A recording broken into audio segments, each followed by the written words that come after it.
Annyeonghaseyo yorobun, ketemu lagi bersama saya Dewan Setia Dinata, orang Sunda rasa Korea. Dalam BGS, bener nggak sih menguak fakta di balik hoaks? Poconga koci pia semida, asik. Itu sekarang lagi musim di Korea. Itu olahraga tradisional Korea yang rame di film-film. Nah, hubungannya sama olahraga, di kita nih di Indonesia, kita ada Pekan Olahraga Nasional atau PON yang ke-20 itu di Papua. Resmi dibuka oleh Bapak Presiden kita Joko Widodo pada Sabtu 2 Oktober 2021 lalu. Itu meriah banget, aku ngelihatnya like amazing. Itu kemeriahan pembukaan ajang nasional olahraga terbesar di Indonesia ini sukses membuat kagum banyak orang termasuk saya orang Sunda Korea. Namun di balik gegap gempita pembukaan dan penyelenggaraan PON ke-20 ini tersiar sebuah kabar bohong dan tidak tanggung-tanggung. Hoaxnya menyasar nomor 1 di Indonesia. Orang nomor 1 di Indonesia siapa?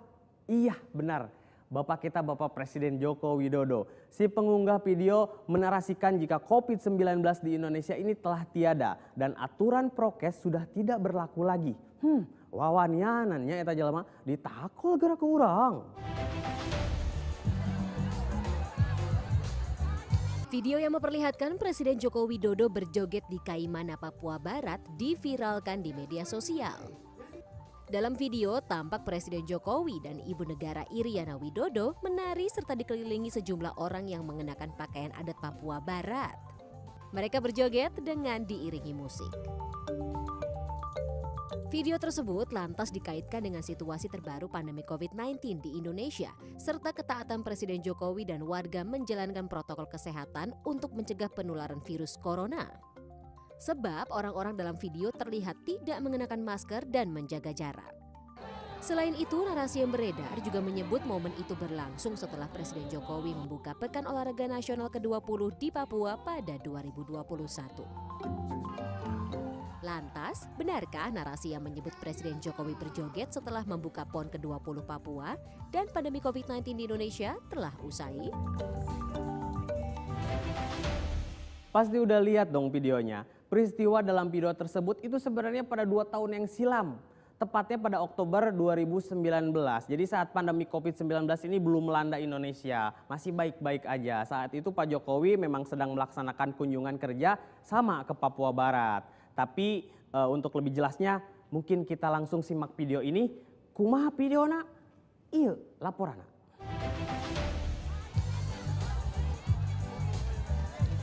Video lawas yang mengabadikan Presiden Joko Widodo berjoget dengan warga dan tanpa memakai masker di Kaimana, Papua Barat menjadi viral di media sosial. Video tersebut lantas dikaitkan dengan telah berakhirnya pandemi COVID-19 di Indonesia dan tidak berlakunya lagi aturan protokol kesehatan untuk mencegah penularan COVID-19. Menurut Kepala Bidang Humas Polda Papua Barat, Kombes Adam Erwindi, video viral Presiden Jokowi joget tanpa masker itu diambil pada 27 dan 28 Oktober 2019 silam atau sebelum pandemi COVID-19 melanda Indonesia. Saat itu, Presiden bersama Ibu Negara datang ke Kaimana, Papua Barat dalam agenda kunjungan kerja sekaligus menikmati senja di Kaimana. Memang video itu terjadi di Kaimana pada tanggal 27 dan 28 Oktober 2019. Pada saat itu sedang ada kegiatan kunjungan kerja Bapak Presiden beserta Ibu Negara ke Kabupaten Kaimana. Dan pada saat itu masih belum masa pandemi COVID-19. Kombes Adam Erwindi menambahkan video yang menarasikan Presiden Jokowi berjoget di Kaimana setelah membuka PON ke-20 di Papua tidak benar alias konten hoax. Faktanya Kaimana berada di Provinsi Papua Barat, sementara PON ke-20 hanya digelar di Provinsi Papua. Yang ada di bawah pun silakan menari bergoyang bersama. Jadi udah jelas dan clear ya kalau pernyataan bahwa COVID-19 itu udah nggak ada di Indonesia sama aturan prokes COVID-19 nggak berlaku itu semuanya hoax. Faktanya Kabupaten Kaimana itu bukan berada di Papua melainkan di Papua Barat. Selain itu PON ke-20 itu hanya digelar di Provinsi Papua yakni di Kota dan Kabupaten Jayapura, Mimika dan Kabupaten Merauke. Kadang kita lagi senang-senangnya lihat Pekan Olahraga Nasional suka ada aja yang kayak gini ya. Pika sabelen, sok kehul, sok greget da abige samira. Akhir-akhir ini kelapa hijau itu mendadak jadi buruan warga. Bukan cuma langka, harga kelapa hijau yang biasanya dijual Rp15.000 ini bisa melonjak sampai Rp45.000 per butir. Teman-teman tahu penyebabnya apa? Karena di dalamnya pas dibuka ada fotonya anggota BTS. Itu enggak. Ternyata itu diduga ada anggapan keliru terkait manfaat air kelapa untuk penanganan COVID-19. Mulai dari campuran air kelapa muda dan jeruk nipis, serta garam yang disebut-sebut bisa membasmi virus corona. Dan yang teranyar, ini air kelapa diklaim bisa menetralkan vaksin COVID-19. Langsung aja kita simak informasinya, benar atau hoax.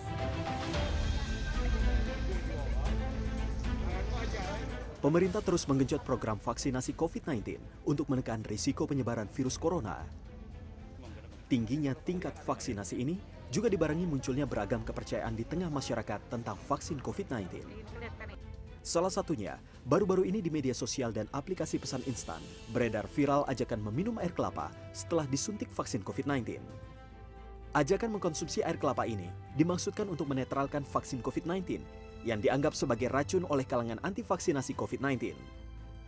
Air kelapa dianggap cocok dikonsumsi oleh orang yang khawatir akan efeknya. Air kelapa memang telah turun-temurun dipercaya warga sebagai penetral racun yang masuk ke dalam tubuh.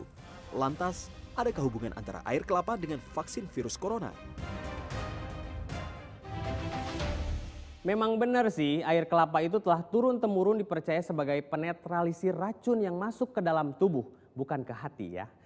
Tapi kan ini vaksin, bukan racun. Vaksin ini disuntikan ke otot lengan, sedangkan air kelapa ini diminum, terus masuk ke lambung dan apa coba?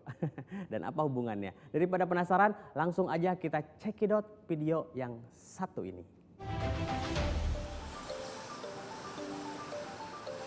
Rasanya yang segar membuat air kelapa bisa dikonsumsi kapan saja oleh berbagai usia, mulai dari anak kecil hingga dewasa. Selain itu banyak masyarakat yang meyakini bahwa air kelapa dapat menjadi penawar atau pertolongan pertama pada orang yang keracunan makanan. Air kelapa juga dipercaya tidak boleh diminum saat sedang dalam pengobatan.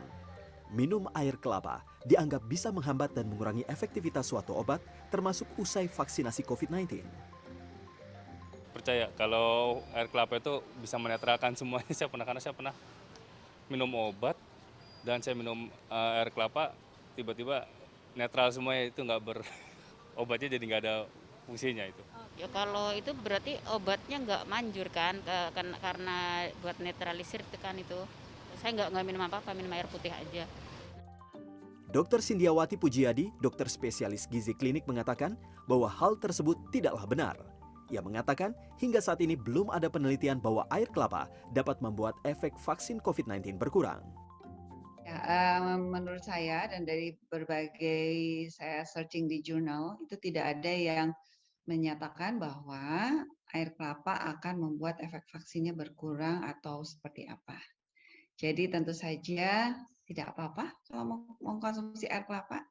Di air kelapa itu mengandung mineral, ya salah satunya ada magnesium di situ, dan magnesium memang dibutuhkan untuk mendukung sistem pertahanan tubuh kita selain vitamin C yang mungkin sedikit ada di air kelapa tersebut. Dr. Sindiawati menambahkan, antara vaksin dan air kelapa tidak akan berhubungan. Hal ini dikarenakan vaksin disuntikan sehingga masuk ke otot lengan, sedangkan air kelapa akan masuk ke saluran pencernaan. Tuh kan, kita harus teliti, kita harus jeli dengan narasi-narasi yang menyesatkan. Yang dihembuskan oleh orang-orang yang tidak bertanggung jawab.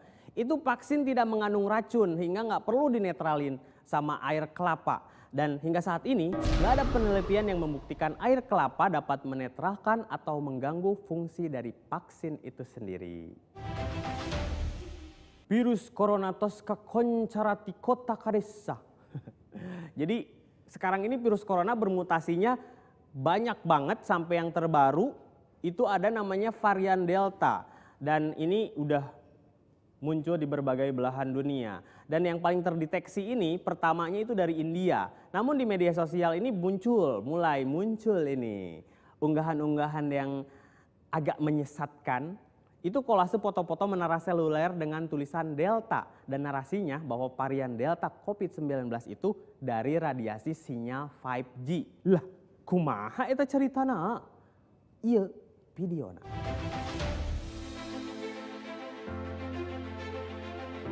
Jaringan 5G merupakan generasi terbaru dari pengembangan jaringan telekomunikasi nirkabel GSM di dunia setelah 4G, 3G, 2G, dan 1G.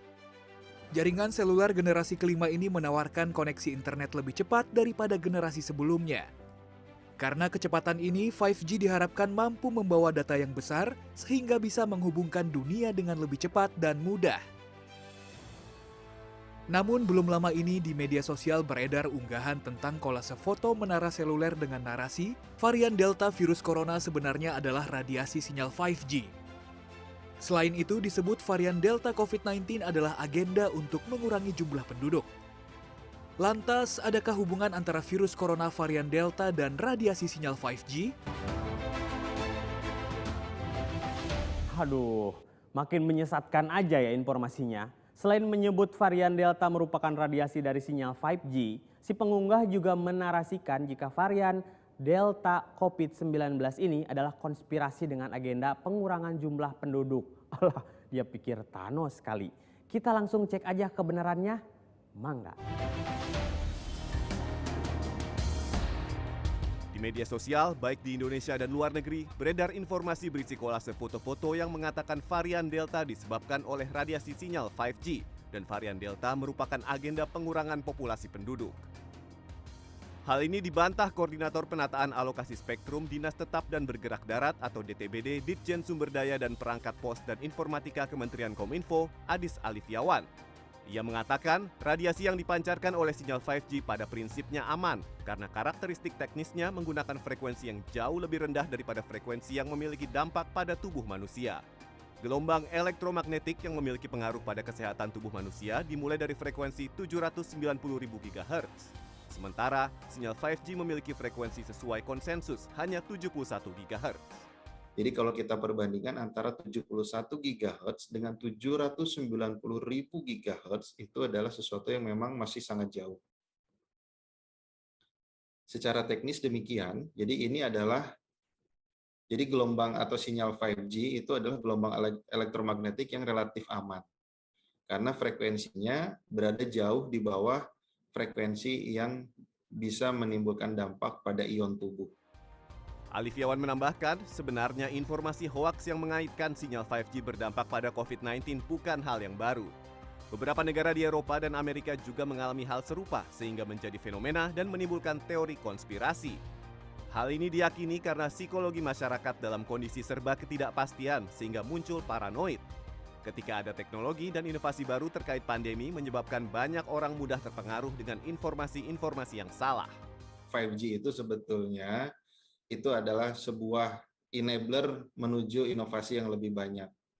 Jadi kalau Indonesia mau lebih kompetitif dengan negara lain, Indonesia ingin lebih maju lagi ekonomi digitalnya, maka 5G akan menjadi enabler yang luar biasa.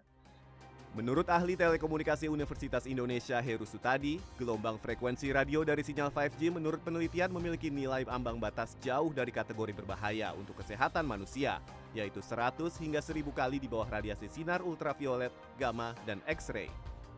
Selain itu, dari penelitian juga didapatkan bahwa sinyal 5G tidak memiliki kemampuan untuk merusak DNA manusia dan tidak menyebabkan kanker. Sehingga orang yang tinggal di bawah menara pemancar telekomunikasi dan mereka yang aktif menggunakan gawai seperti telepon seluler dinyatakan aman dari radiasi berbahaya. Gelombang elektromagnetik dari frekuensi radio itu kan dibagi dalam tingkatan hertz gitu ya. Dan kalau kita lihat memang makin tinggi hertz itu biasanya cakupannya itu makin kecil. Artinya lebih spesifik, lebih fokus gitu ya. Jadi kalau kita bicara misalnya megahertz, gigahertz ini kan mereka memberikan cakupan yang sangat luas, bisa 12 km gitu ya, agar memang dapat dipergunakan untuk layanan katakanlah telepon seluler gitu ya, menggantikan layanan telepon kabel gitu. Heru Sutadi menambahkan, di beberapa negara secara periodik memang dilakukan pengecekan dan pemantauan hanya untuk memastikan apakah pancaran gelombang elektromagnetik dari menara telekomunikasi tetap di bawah ambang batas radiasi. Hal ini dilakukan untuk meyakinkan bahwa gelombang frekuensi yang dipancarkan aman. Sutadi juga mengatakan sejauh ini belum ada penelitian baik di Indonesia dan di luar negeri bila radiasi sinyal 5G dapat menyebabkan penyakit. Aigo, terjawab sudah ya sekarang varian Delta COVID-19 yang diklaim merupakan radiasi dari sinyal 5G ini tentu merupakan bukan kabar yang menggelikan. Nama Delta dalam foto tower tersebut merupakan identitas Delta Group atau Delta Power Solution, sebuah bisnis infrastruktur Taiwan yang didirikan pada 1971. Jadi sama sekali nggak ada kaitannya dengan COVID-19. Semoga rangkaian informasi-informasi yang saya sampaikan ini bisa membuat teman-teman semua bisa memilah dan memilih mana informasi yang benar dan mana yang hoax. Saya mengingatkan sekali lagi, saring sebelum sharing. Semua informasi yang akan dibagikan di teman-teman atau di grup WA dimanapun Anda berada. Saya Dion Setiadinata, sampai jumpa di episode Benar Enggak Sih Menguak Fakta di Balik Hoax lainnya. Kamsahamnida.